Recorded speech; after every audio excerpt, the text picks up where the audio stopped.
Welcome to TUTV. I'm Joe McCurdy. I'm Caspian. Well, we're excited to have you. Yeah. Caspian, how was your week? It was good. As we kind of talked about before, the weather has been amazing. Yes. We got short sleeves on. You know, it's well, not. You've got pants on. Well, yeah, I'm pretty sure that's okay.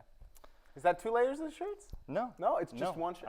It's the collar. The collar threw me off there. It is. It's sewn in. I think it's pretty fashionable. Yeah. I could never.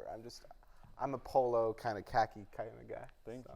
But yeah, so not walking to class in rain and sleet or anything like that has been amazing. But yeah. So, and then fingers crossed that TU Tulsa weather stays not bipolar. Yeah. So let's ride out this 60+ weather and maybe spring's upon us hopefully. Yeah. How's your week been?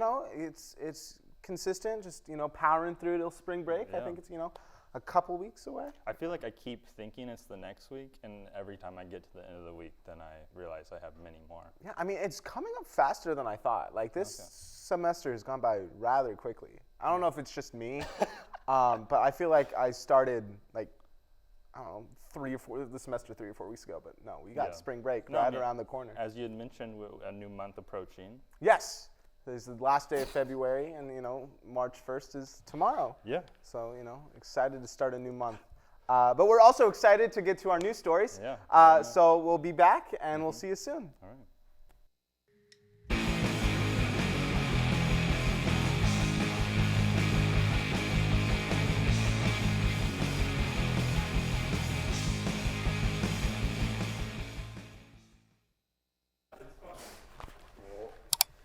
Welcome to TUTV, your go-to source for the latest news and updates from our campus and beyond. We're thrilled to bring you some insightful stories today, so let's get started. The U.S. Department of Energy has a low confidence assessment that COVID-19 may have originated from a lab leak in Wuhan in China, according to a report from CNN. However, this is still a minority view within the science community, with the majority believing that the virus either emerged naturally in the wild or noting that there is still not enough evidence to make a judgment. The shift in the Department of Energy's assessment was based on new information about research being conducted at the Chinese Centers for Disease Control in Wuhan. The significance of the Department of Energy assessment has been downplayed by some Democratic sources. However, GOP sources say that it is notable. Furthermore, China has been accused of withholding critical information about the origins of COVID-19.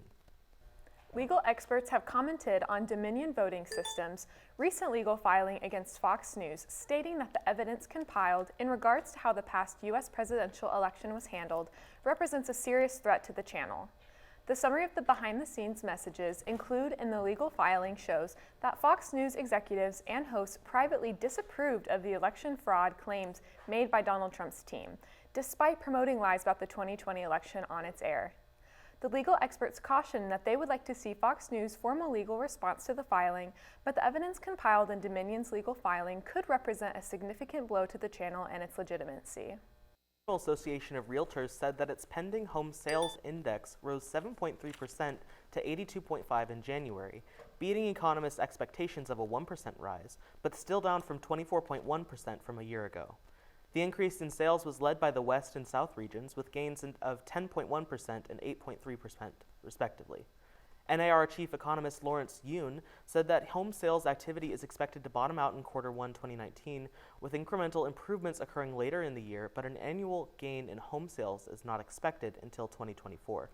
Higher mortgage rates could pose a challenge for the new market. In Washington, the U.S. Supreme Court is officially set to consider whether President Joe Biden exceeded his authority by proposing to cancel up to $20,000 in federal student loan debt for millions of Americans. The Biden administration introduced the program in August, fulfilling a campaign promise that could offer relief to more than 40 million borrowers, with 20 million of them having their loan balances wiped out altogether, according to the White House. However, with the cost of roughly $400 billion, a group of 6 states and 2 borrowers from Texas are pushing the Supreme Court to invalidate the program, arguing that the Biden administration unlawfully invoked the COVID-19 pandemic to claim, quote, breathtaking and transformative power, end quote. A decision is expected to be made by this summer.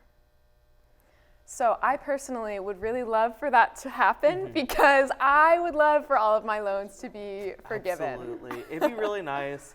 I don't know because I'm not as up to date in politics. It's kind of been my fault. I slacked off on politics once I got here into college, but it'd be so nice not to have to worry about student loans. Yeah, I don't know very much behind it. I'm not very well versed in like our country's debt and how much really how money works.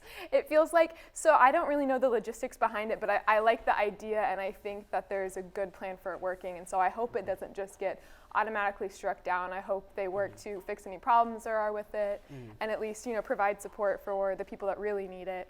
Yeah, so I really look forward to it. Absolutely. We'll have to wait until the summer to see what the Supreme Court says. So. But yeah, we'll see you next time. Hello everyone, welcome back to Caneflix Picks, the show where we recommend to you some of the best movies streaming on Caneflix right now. With 2023, we're seeing a return to the movie theaters, and with a return, there's lots of great sequels coming to theaters. So if you need to catch up on some of the previous films, there's a lot of options streaming on Caneflix right now for you to check out.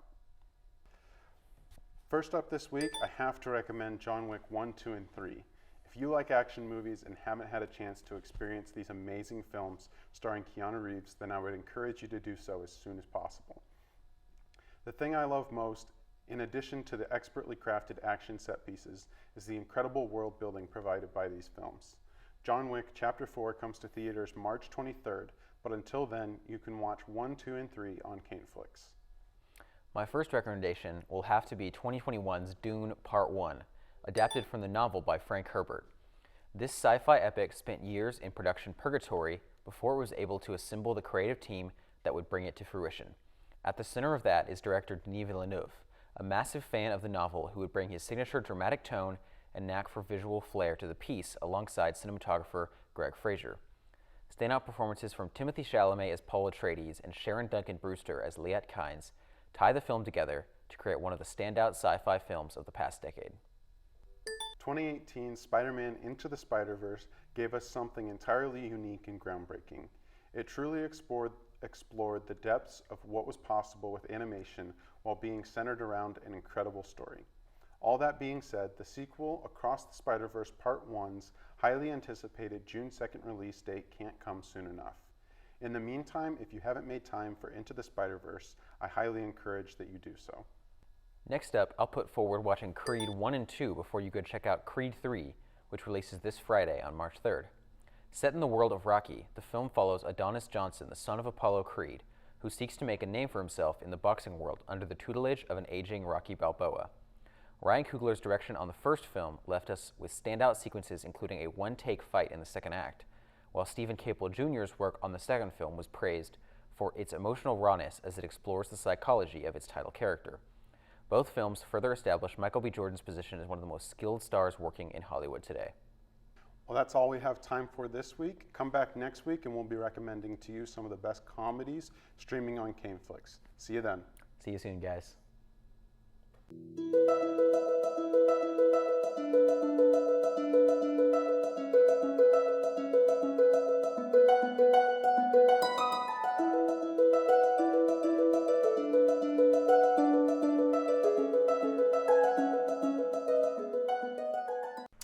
Hello everyone. For today's interview, we're going to do a senior spotlight, and I have with me Ryan Cercelli. Hey, how's it going? Yeah, so just to start us off, I know that you had transferred, and you're originally from Washington, and transferred to the University of Tulsa, so I just was kind of curious on how that process went and what made you decide to come here. Yeah, so I was going to the University of Washington, and their computer science program is competitive, and the way that whole system works was like not great, and they've since fixed it, but I was kind of the unfortunate recipient of the bad sides of all that. Yeah. So I kept on applying and just didn't have good enough grades and good enough I guess participation on campus to get into their computer science program. So after COVID hit, I was just finishing up my sophomore year of college and was like, okay, I guess now with, COVID, there's like a good space for me to like jump on and like move to do something different. And I'd kind of been getting more and more involved and interested in like film, but still really loved the computer science stuff. So I was like looking for something that could kind of mix the arts and the sciences a little bit. And I had previously considered the University of Tulsa. I have like some family friends that live down here that I'm staying with, and that's kind of how I ended up down here. Was they had a program for computer simulation and gaming, which is like not exactly what I want to do, but definitely like teaches the skill sets of what I want to do. Yeah, that's really interesting. Thank you for saying that. I know you kind of talked about how like you have an interest in film, but like your major is computer gaming and simulation. So I was just kind of curious on how, it may have been more the film kind of side of that, but like how you got involved with TUTV and how you just actually like heard about it and ended up kind of coming to our meetings. The activities fair, I think it was probably Sam Moody just like caught me at the activities fair. I was walking around kind of looking for a film club because I've been involved at a film club at my old school, and I found TUTV, and they were like, yeah, we do like TV. We also have like a podcast studio, and kind of just came to the first meeting and have just been coming for the last 2 years. Nice. Yeah. I was just going to ask kind of like what were some positions that you were like first put on, and maybe some that you liked the best, and kind of where you ended up at. Yeah, I started at teleprompter and was there for like almost all of last year. Right next and then, to right next to you doing graphics. And since then, I've been just sort of hopping around doing a lot of camera, floor managing, but other stuff as well. Anchored, me and you hosted. Yeah, but going outside of TUTV and kind of our other organization linked with the TU Media Lab, you are heavily involved with a Studio of 151, our podcast studio. You're our director. Yep. So I just want to kind of ask how that experience has been, and what you've gotten from that, or what you've learned. It's been really great. Last semester, I was just making a lot of podcasts on my own, getting as many people as I could just be like, hey, just come talk to me about, whatever film-related topic I was wanting to talk to someone about, and let's just like record it. And I think me and you have had a lot of conversations about how, it's been really great this year to see like we've really been able to like find a lot of people who are really passionate about just like making podcasts, and have been able to do a lot this year with the podcast studio. So I'm really happy with it. Yeah, and I might be biased, but I'm going to give you a hand because I feel like both of us have done a really good job. Yeah. I feel like at least last spring the studio was in a little bit of a lull. There wasn't a whole lot of production going on, but I feel like now we have completely our hands full, and have a lot of people collaborating on that. So definitely feel really good with where it's at. Obviously a little bit sad to be leaving it so soon, and wish it kind of could have been there maybe last year or a little bit before, but glad to have it there. Kind of just one of the last questions I want to ask you is if you had like a favorite memory regarding Studio 151 or TUTV, if there's just like one thing that stood out that like either will make you laugh in the future or something of that sort. Yeah, we were talking before. I think the scavenger hunt that we did was a lot of fun. Yeah. You were talking about having to go back and like edit it, and like watching as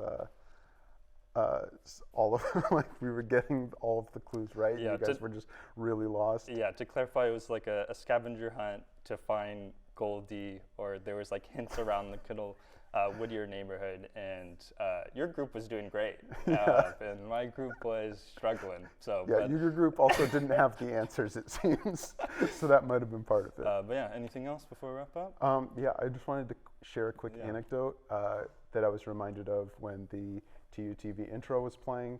I was in Italy over Thanksgiving break visiting my girlfriend who was studying abroad, and was in a shoe store, and I heard the TUTV intro music playing over the radio, and it was one of the most surreal experiences I've ever had. Yeah, man. I guess it's like a common creative Commons music that somebody is using. Yeah. And it was just playing on the radio, and it just gave me like a mental flashbang of like what's going on. No, that is really funny, and I'm happy you shared that. Well, thank you guys so much, and we'll see you next week.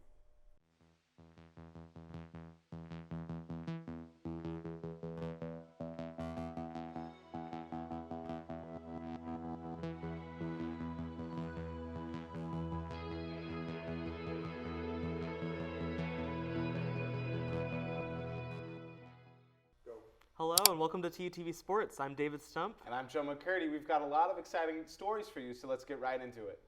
Tulsa men's basketball played their last game in the Reynolds Center this past Sunday. The Golden Hurricanes celebrated Senior Day and highlighted the fan appreciation at the 4 o'clock game against the UCF Knights. Tim Dalger, Keyshawn Embry-Simpson, and Nikita Konstantinovsky were the 3 seniors recognized before tip-off, but only Tim saw the floor, with the other 2 being out with injuries. Unfortunately, Tulsa didn't repeat last year's buzzer-beater win, with Tulsa dropping their 10th straight game. Bryant Celebunge led the team with 12 points, with freshman Josiah McWright following closely with 11 points of his own.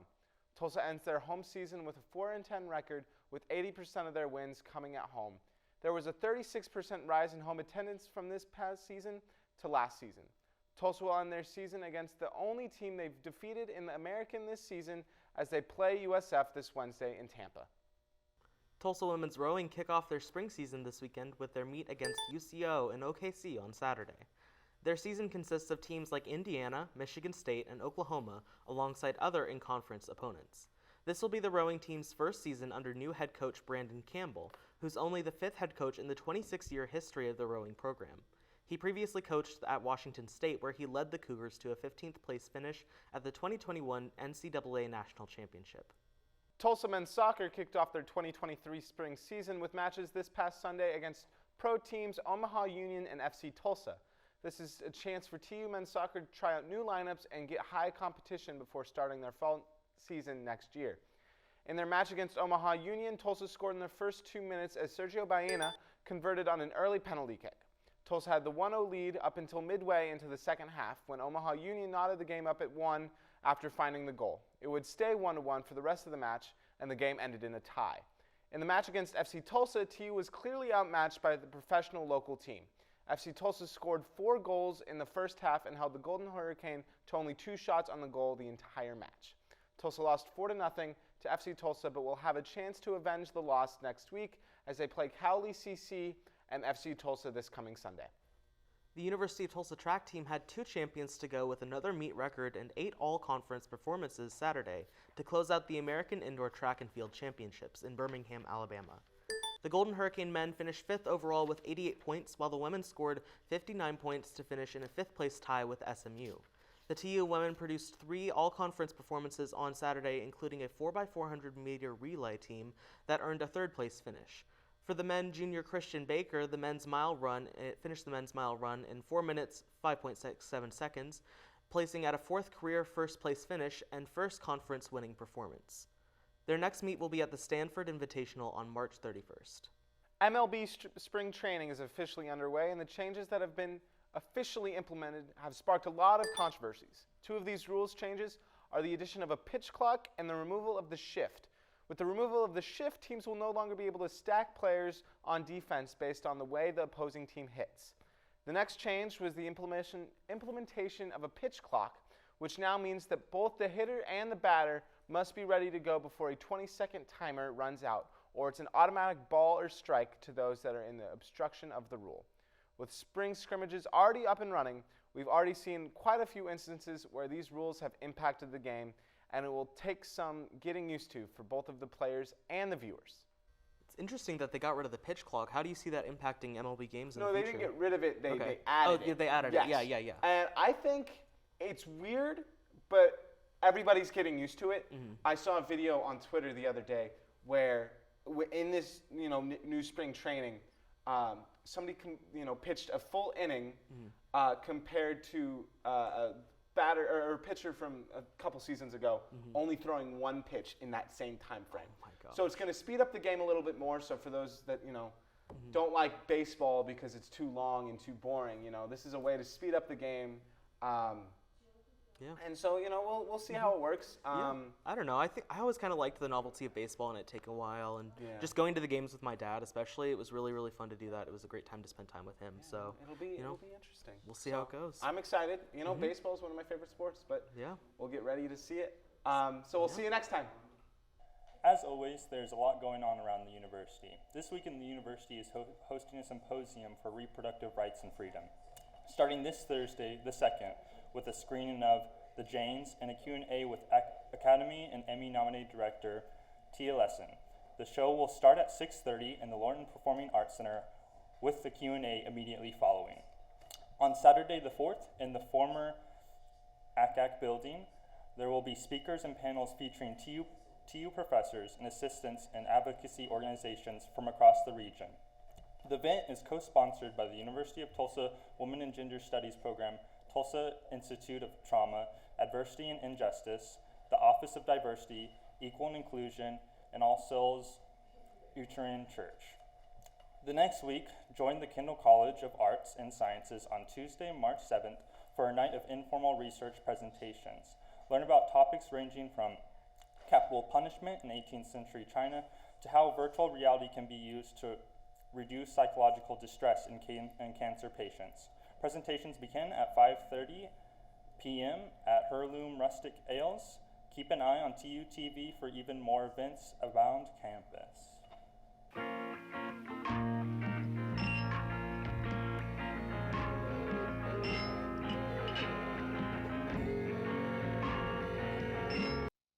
Hello and welcome to TUTV Entertainment. I'm David Stump. And I'm Sarah Moore. We have some exciting stories, so let's jump right in. Netflix is cutting its price in some smaller markets, including countries in the Middle East, some European countries, and the sub-Saharan African market. Although Netflix is the largest video streaming service, it struggles to grow more subscribers while competing with other streaming platforms like Amazon and Disney. The lower price strategy has helped the company attract nearly 231 million new subscribers. However, Netflix remains the same price in any of its largest markets, including the US, where it has been increasing its rates during the past 4 years. Continuing with her success at the Super Bowl, Rihanna will sing Lift Me Up from Black Panther Wakanda Forever at the 95th Annual Oscars next month. Lift Me Up is nominated for Best Original Song and is Rihanna's first Oscar nomination. Among Oscar competitors that Rihanna faces is Lady Gaga. Gaga was nominated for Hold My Hand from Top Gun Maverick. Jimmy Kimmel will host the event, which will air live on ABC and broadcast outlets worldwide on March 12th. Warner Bros. Discovery CEO David Zaslav announced that multiple new Lord of the Rings movies are currently in the works. The company said the latest movie will be The Lord of the Rings: The War of the Rohirrim. It's an animated film which is set to be in theaters on April 12, 2024. It's set 183 years before the events in Tolkien's The Lord of the Rings trilogy and tells the story of the Helm Hammerhand, the king of Rohan. Along with this announcement, Zaslav said, quote, Lord of the Rings is one of the most iconic storytelling franchises of all time, and we are so excited. Stay tuned for more to come from this front, end quote. During his last performance last Wednesday, Lewis Capaldi experienced Tourette's tics on stage while singing his hit song, Someone You Loved. The crowd then took over for him and showed their positive support to the singer. Someone also posted a video of his performance on TikTok and it has quickly gone viral. The video reached over 25 million views and 4.6 million likes on Thursday. After this event, Capaldi also told BBC he feels good about people knowing about his diagnosis. He said, quote, I'm glad that it's out there. It's been nice to hear people's own experiences with it as well, to know I'm not alone in my twitching, end quote. Selena Gomez moves over Kylie Jenner to become the most followed woman on Instagram. Responding to this event, she said, quote, I understand how powerful the internet is, and in so many ways, it's done the best things for the world. But for me, I get to my news that is actually important. I get through my people in my life, end quote. Gomez returned to the app last month, telling her followers in the caption, quote, wait, can you tell that I'm back on Instagram, end quote. Until now, Selena Gomez has remained her position as an Instagram queen with 381 million followers. So, I am particularly excited about this Lord of the Rings animated film. No, it's so cool. I've been watching The Lord of the Rings for the past 2 weeks. It's my comfort films right now. So, since they're on Netflix and stuff. Yes, I noticed that. I got on Netflix the other day and the first thing that popped up was Lord of the Rings and I got so excited because my whole family we own all of them on DVD, but I don't have a DVD player at my apartment. Exactly. And so I saw that it was on Netflix. I'm so excited. The question is, are you an extended Lord of the Rings person or a normal Lord of the Rings person? I've never seen the extended cuts, but I will really want to. Okay. The extended version is so much better in my opinion, but Fun fact, viewers, we have a friend who has only seen the extended cut version of Lord of the Rings. She's never seen the regular cut. That's kind of crazy. I don't know how that's possible. But yeah. That's all that we have for you guys this week. We'll see you next time. Brad Carson Adventures. Previously on Brad Carson Adventures, the hurricane heckler is causing chaos around the TU campus, and now he has his eyes set on the Pet Case Dining Center. So, these students like the new pizza bar. Well, let's see what they think when I remove their precious cheese on flatbread. Magic! Hey, where's the pizza bar? Yeah, where's the pizza bar? I want Pet Case pizza. I want Pet Case pizza. Where's the Pet Case pizza? Oh no, Goldie, we're too late. The pizza bar has been snatched, and who knows what this heckler is going to do next. Red, I have an idea. An idea? What is it, girl? We need help. Rumsrumray, readying raw. Goldie, of course the meat is gonna be raw. We don't have a pizza bar anymore. Row. Re-Reno Royer. Good thinking, Goldie. We can go to the College of Law to find someone who can help us with this problem. Let's go. Next time on Brad Carson Adventures, Brad Carson and Goldie will travel to the College of Law. Will they be able to find a student who can help them, or will the hurricane heckler strike once again? Tune in next time to find out. See, those always make me smile for one reason or the other. No, that was another excellent production by Glenn. Yeah. I was gonna, so we spent a decent amount of time talking about the weather at the beginning. You know, it's very nice. And Joe, I think you got a lot of energy. I think you got a lot of potential. And I think we need to have a weatherman segment integrated into TUTV. And I know my time is limited, but we saw some of your work during the live stream when we were covering the election, and we came in on you, and you did a great performance. So I think just having an active weatherman on on standby at any point in the show would be an amazing addition to. I am 100% down for that. You know, I am the sports producer, but honestly, if I can get into weather, I'd love it. You're fast. You can go back and forth. You know. Exactly. That would maybe even add to the. You know, what haven't I done on this show? I think I need to run camera and then run and crew. Yeah. But other than that, I think I've covered it all. I think it could even be funner, you know, going from sports anchor and then, you know, rushing to the weather segment, and like your blouse is like your blazer is like half off and your tie is like very poorly put on. I don't know if anybody watched it, but back I think last semester, Catherine Stenning, our beloved, you know, co-host who's not here right now. She did a little skit where she ran TUTV all by herself. And honestly, with the way it's going, I could end up doing that for real. Yeah, I think you could too. You got a lot of potential. Yeah. I see it. And well, you know, we'll see what we can do. I'm excited for the potential. Yeah. All right.